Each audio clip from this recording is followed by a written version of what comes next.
with late summer's glow on your side, you can get a lot of flower seeds looking flying so far by planting in August. If you want to buy flower seeds, click the link in the description. Number 1. Calendulas. Brilliant and easy to grow, calendulas can be planted in August and September, for flowers in pre-summer. They're hardy, so simply direct sow them where they are to flower. Number 2. Cornflowers.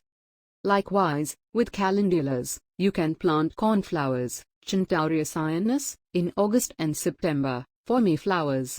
Cultivars to plant and develop incorporate black ball, which has deep chocolate-colored blooms, and blue ball. Number 3. Forget-me-nots. Forget-me-nots, Myosotis sylvatica, can be planted all through the mid-year months and into September. A useful ground cover plant for a shade that will readily self-seed. Number 4. California poppies. Despite their vivid, exotic appearance, California poppies, Eschscholzia california, are hardy and will survive winter outdoors. Simply sow where you want them to flower. Number 5. Wild carrot.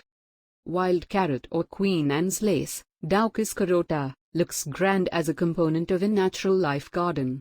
Choose a sunny, well-drained spot and sow where you'd like it to flower.